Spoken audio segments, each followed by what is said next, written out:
it's a revival of this iconic show. Thank you. And, they're secret. So before we get into all the secret stuff, Yeah. I'm going to shoot him. We can do a shoot Tell us here. about the secret that we got. Oh, they were just, We like those. well, first off, I came to work today in athletic leisure. Okay. And so I didn't bring my press outfit to work. So I'm wearing Detective Kevin Bernard's suit, and I didn't wear his shoes because I knew Nocturno was going to be here and probably do something like that. So I put on my Tom Ford sneaks. Yeah. Thank you. Okay, so now back to business. Back to business. All right. So besides members of the cast, without giving too much away, what sense of newness would you say is in the revival? Really not much newness at all, other than new characters. The seamless kind of? It was seamless. Maybe it's been 11, 12 years since we were on the air. So what our new iteration of the show is going to reflect, how the police are seen within the community, how they police in the community, and themselves, and how we hold each other to task for the work that we're supposed to do. You see that in the first episode between Detective Bernard and Detective Cosgrove. Yeah. I know when you're working in live, there's a lot of real life that's in the show, including your starting to work this. Would you say as a black man who lives in Compton, are you able to weigh in on the script or do you hope to in the future? No, I don't weigh in on the script because they're already written by the time they get to us. But if I see something that I don't feel is authentic, I definitely speak up. And but that's always been the relationship that I've had with Dick Wolf and everybody that's involved in all of the shows. First thing Dick Wolf tells you to do is like yell up, don't yell down. And so if there's ever an issue with something that I have, I can pick up a phone, call Dick directly, or deal with our showrunners. Like, I don't think my character would say this or go here or do that in that way. I think this is what he would do. And everybody's always open and receptive. So how did you feel jumping back into character after, almost 10 years? Yeah. And you've worked on so many things in between. So would you say it was easier to put on the suit and be like, I remember this, or was it like... That's exactly how it was. Wow. Put on the suit, put on the badge number 1901, and walk down these streets of New York. It's like, oh yeah. It's, stepping back into this character and on the show is like sitting in a well-worn saddle. It just grips you just right. And I'm enjoying myself immensely being back here in the fold. Fans love the show, love the character. What would you love to say to fans? Watch it. All I'm going to say is watch it. We got some new stuff coming for you.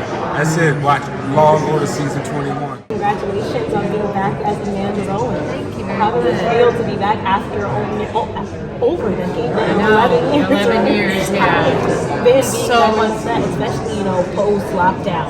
I'm so grateful. I'm so grateful to have a job. And sometimes I'll get to work and it'll be traffic, snowing, somebody's honked at us for 10 blocks, and you're just you get out and you're okay, I'm so grateful to have a job. All right, thanks for that. It's that kind of feeling, especially with COVID and, and the mask and this and all the restrictions and all of that. We've still managed to make this great TV show, and we really rely on each other to step up and keep each other safe, and that's been the easy part of this. Nice. And that's one thing that's always been was a really great show.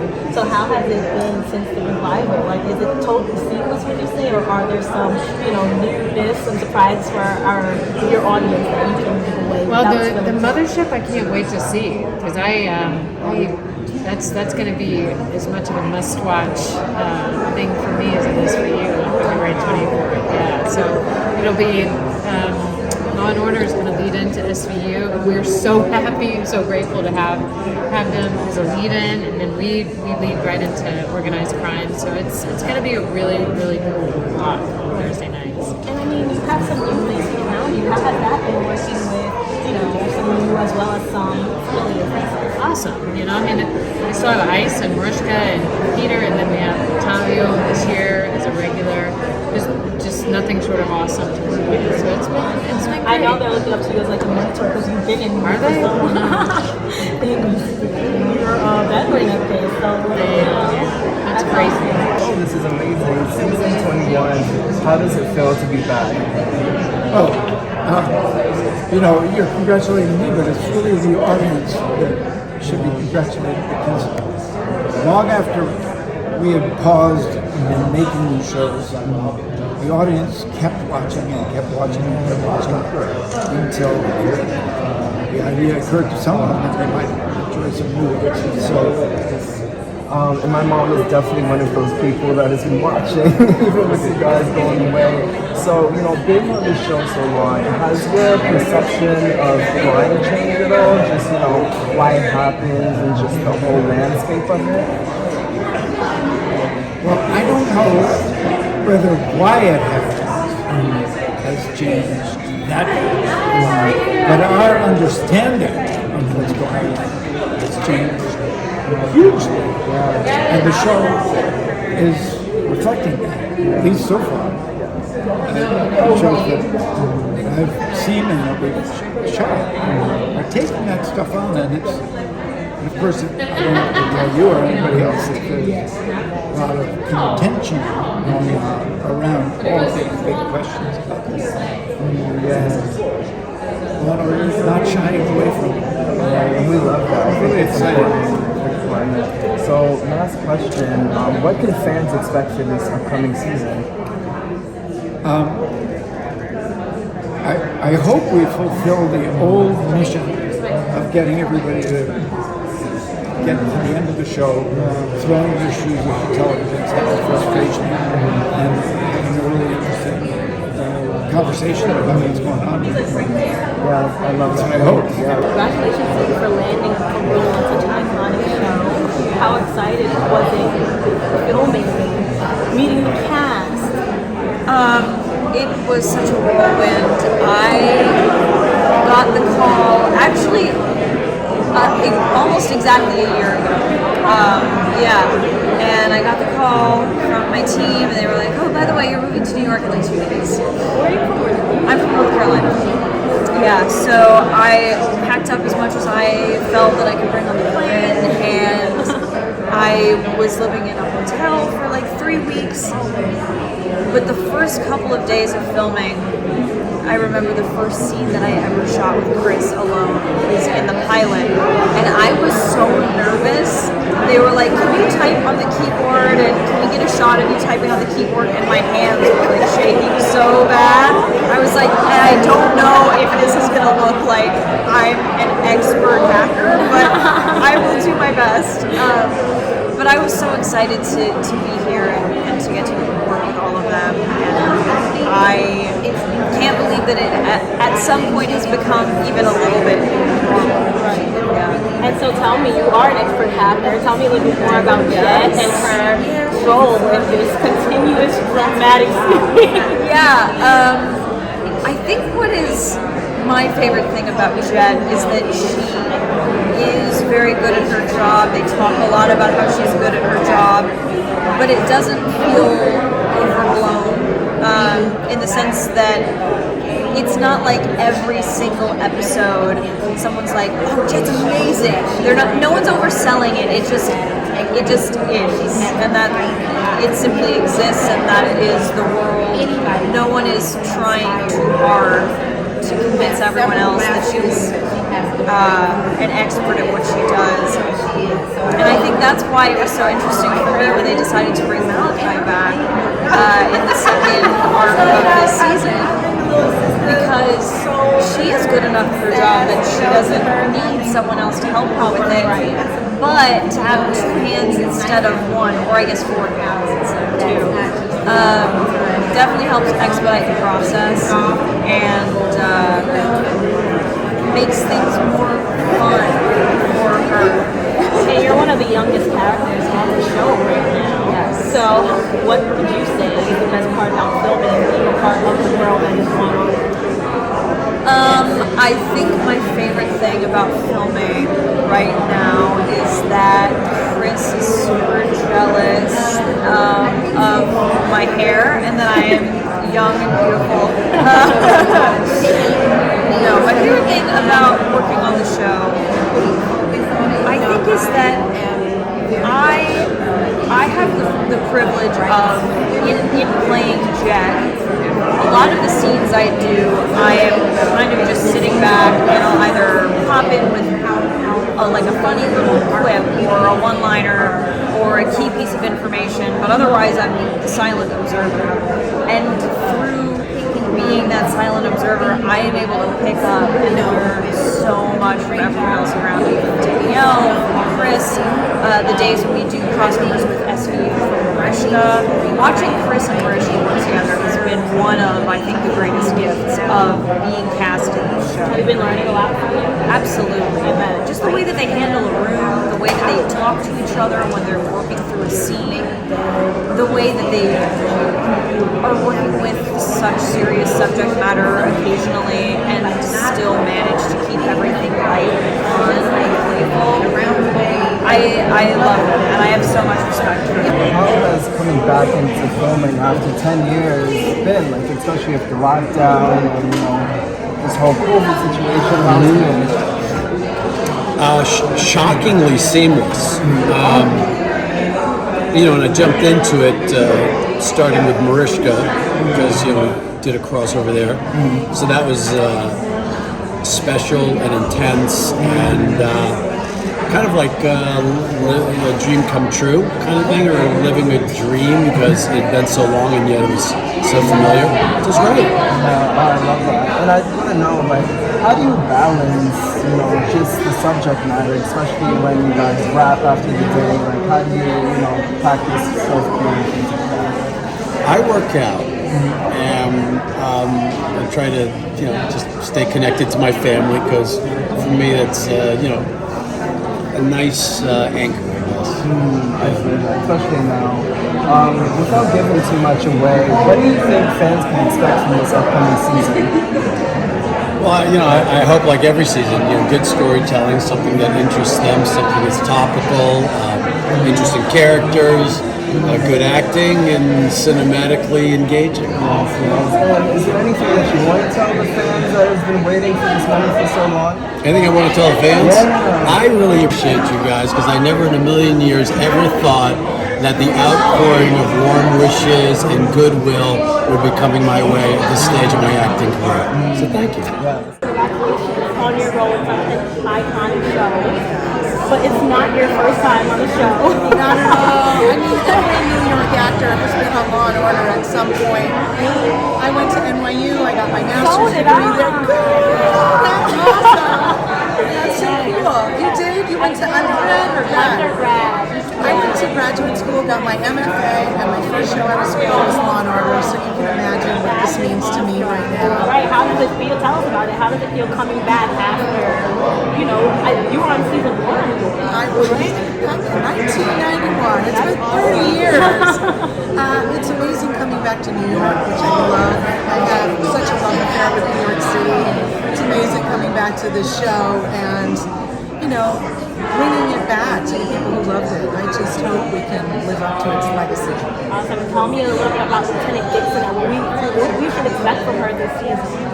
You know, she's in a tricky position. She's trying to keep peace between the district attorney and City Hall, and, you know, she wants to get the bad guys, but they don't always have the money to prosecute them. So it's a dance that they all do, and I just hope we portray it fair and accurately. And, you know, I think viewing audiences learn a lot by watching how Law and Order is portrayed on television. So I hope we do it justice. And out of all the characters you played on your show, how we differentiated mystics and Dixon? Well, those characters were wildly different.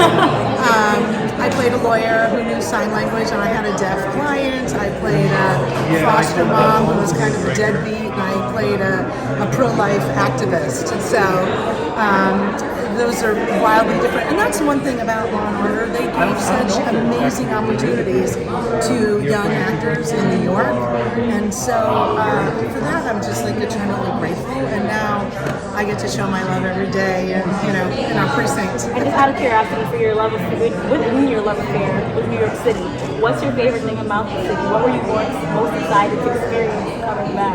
Theater. I have been to 10 plays, 2 screenings, Kev Mo concert. For me, New York is about the theater, and it has been suffering so much this past couple of years that even though I'm very COVID conscientious and I'm a freak about masks and making sure that I stay safe because I have to come and work, I went to the theater, I wore masks, I test every day and I'm negative. So people should go to the theater and just mask up. It's really important. What's the favorite thing you've seen so far? Oh my gosh, so many things. I love the Michael Jackson musical. I loved English at the Atlantic Theater Company. I loved Prayer for the French Republic at Manhattan Theater Club. I loved Clyde's. I loved Slave Play. I mean, I've been eating it up. I've missed it so much. How does it feel to be a part of this huge legal legacy? Well, I mean, it's just like the phrase "huge legal legacy" sums up. It's a big thing to jump into, right? And it's daunting a little bit. I had that thing that I think a lot of actors get all the time, which is like, really, me? There must be some mistake, right? But in this case, that felt real because, and I lived with that for a bit, and then I thought, oh, maybe this means I'm, first of all, like a proper New Yorker, and maybe a proper actor. All these things are up for debate, right? And I was just delighted to be part of it.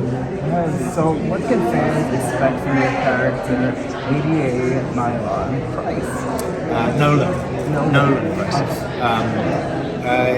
What can they expect from him? I hope they can expect somebody who takes his job very seriously, he takes the law seriously, and then that can take him and the cases in unexpected directions. I think he's somebody who's thinks about the rights of a defendant. You know what I mean? Somebody on the other side of the aisle, but who believes in justice. And last question, what are you looking forward to the fans reacting to we're seeing this season?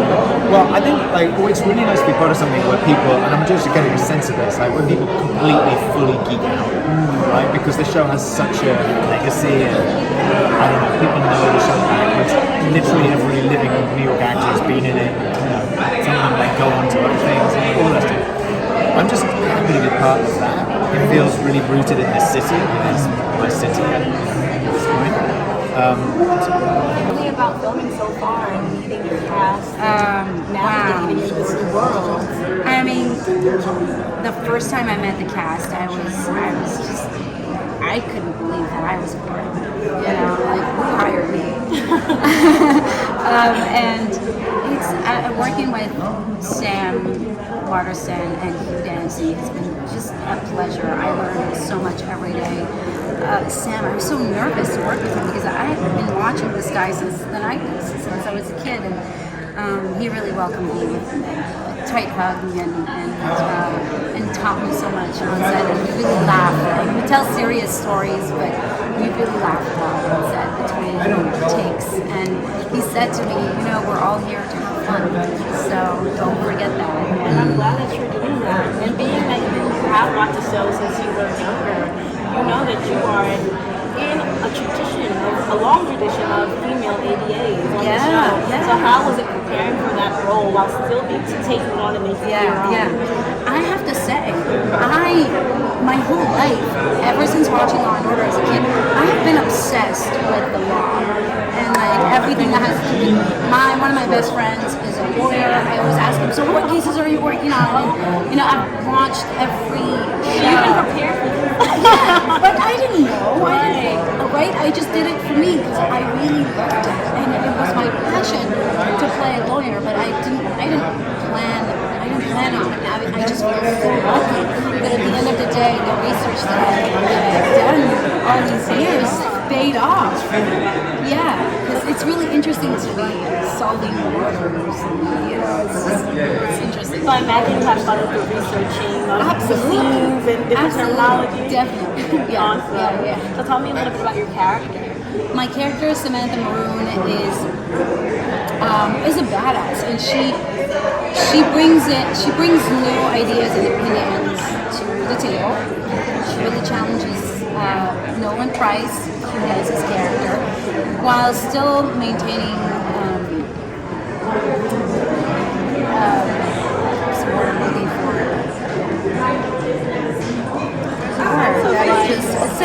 Sensibility of what's right and wrong. Yeah. Okay, so she's kind of like the moral compass. Yes. So you are joining this season. How does it feel to be a part of something that is so epic? It's truly an honor. I'm not kidding. The pedigree of Wolf and all his Law and Order franchises, to be joining a cast like Anthony Anderson and Sam Waterston, I'm not overstating. It's an honor. I get the scripts every week and I'm giddy. I can't wait to read it, and hopefully I can live up to the challenge of all the great actors that were before me. Yeah, and what can the viewers expect from your character for this season? Well, my character name is Detective Frank Cosgrove. Born and raised in the Bronx, and diehard Met fan, and like just he walks on the street as a true New Yorker, and New York City kind of pulses through his veins, and he takes great pride in it. He has a very high bar for justice, and sometimes his streak for justice gets in his way of what is now, in a good way, proper policing, and that'll kind of evolve throughout the season, of showing an old school way of approaching policing, kind of meeting a new way of doing things, and that's kind of a cool journey that I think my character's going to be on. Okay, cool. And speaking of New York, what is your favorite thing to do here in New York? Well, back in the day, I lived here for 10 years. It was always going to see a show. Growing up, I was like, gotta see a Broadway show. And then when I was on Broadway and off Broadway, meeting the fans after a show, that was all great. So now that I'm coming back here, that's going to be the top of my list, is getting back to the theater and seeing the great actors on the stages. Landing role in such an iconic show. She's so proud. And so I just want to know, though, without giving too much away, what are you most excited for fans to see? Oh, okay. I am super excited for the fans to see our last 8 episodes. They're going to revolve around the Mariska killers, which is going to be fire. We have really awesome actors like Michael T. Williamson, Ron Cephas Jones, Nona Parker is going to be a part of it. It's going to be like Black excellence, like 8 episodes of like just blackness, and that makes me happy. And that's I'm rooting for you guys. I can't wait to see it. It's going to be awesome. And your character, Sergeant Ayana Bell, no joke. What do you love most about playing her? I love the fact that she is able to be a boss. She don't take no mess. She gets the job done. But at the same time, she's warm. She cares about the people that she loves. She cares about the community. She's able and smart enough to rein in Stabler when he's like going crazy. I think she's a woman of purpose. She's a woman that cares deeply, and I have loved playing a woman of power, but making her soft when she needs to be. I think that's important, and I think it's important to see Black women playing characters that are in power, but fully in our femininity at the same time. I think that's something that's really important. So that makes me happy, and our writers are fantastic. The way that they continue to develop a character, and the scenes that I get to do, I'm just excited about it. And you are the first Black female lead, so tell me a bit about when you touched down on the set. What was the beginning of filming like? How did you integrate into the cast, because you are one of the newer members? What was that little experience like? Well, it happened very fast. I live in LA, by coastal now, but I was in LA, auditioning like everybody else, and then I get a call that they want me to play this role on Law and Order. And I'm like, when's the audition? And they're like, it's no audition. Like they've seen your other work. That's how you know it's meant to be. Yes. So I was like flabbergasted and like in shock. So the whole first season, I think I was like in shock. Like I really was. I was in shock. Like I'm like, why? Like, oh, you want me to come back again tomorrow to shoot?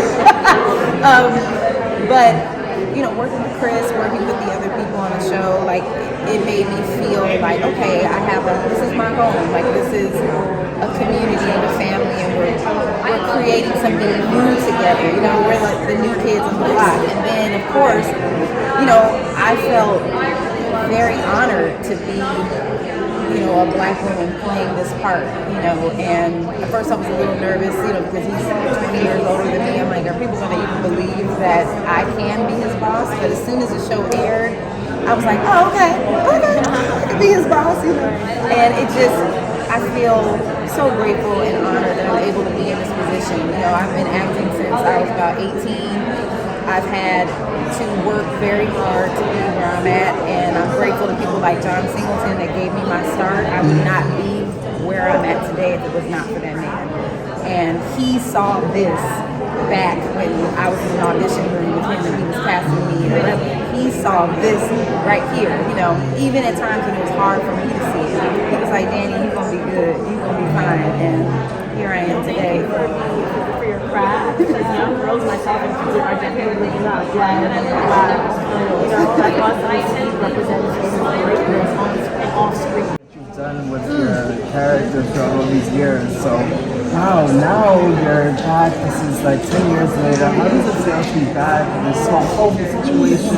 Oh my God. Like, You know, it's been such a ride and such a journey, and we've all been through so much in terms of shooting a television show. It's been extremely challenging, as it has been to all shows. But I kind of feel like we can do anything and get through anything now. After 23 years and a pandemic, we've sort of figured out things. So that's been an incredible gift to know that somehow, some way, we figure it out, and we're still going to uncharted territories, and so it keeps it all very fresh, and having this incredible pool of talent that comes on our show to act with, and then some of our returning favorites, having Meloni back, and now, you know, the potential of these crossovers with Sam and Cameron and Anthony, and it's just so unbelievably exciting. I always say to people that I've been on one show for 23 years, but it feels like I've been on 3 or 4 different shows because of all the cast changes. So it keeps sort of reinventing itself, and but the return of the mothership is historic. It's historic. It's beautiful. I mean, how happy are we to see Sam Waterston? We see him and we're just like, and we feel safe and home, and he's just so graceful and gorgeous and distinguished and such a beautiful, elegant man. yes, for real. And what do you have to say, like, to the fans? Like, what is something that you want to say to them that, like, they're so excited for this moment, like, they're waiting? You know, there's just so much profound gratitude for the fans, for staying with us, for being, believing in us. But, you know, for me personally, I have to say, and I'm not exaggerating, but I really think that I may have the greatest fans in the world because they're so loyal, and it's such the love is there, and it's such a personal connection because of the issues that we deal with, and because SVU is really about healing, justice, getting justice on the path to healing. And so it's a very unique situation that I'm in because of the show and of course Jennifer Hart. But to walk down the street in New York City and have people go, I love you! It's a different kind of love. It's a different and deeper love. It's not just like, oh my God, I saw you and I love it. It's like, You feel it. it's really deep and beautiful, and getting it from sort of all different kinds of people I think is also so meaningful, right? Because these issues strike a chord with people, and I think the show makes them feel safe to talk about things that have been historically swept under the carpet, and we're saying not only is it okay to talk about, but we believe you, we hear you, and most importantly, you're not alone. I love that, and it's so important. It's everything. Yeah. It's getting a life back. Yeah. It's beginning again, isn't it?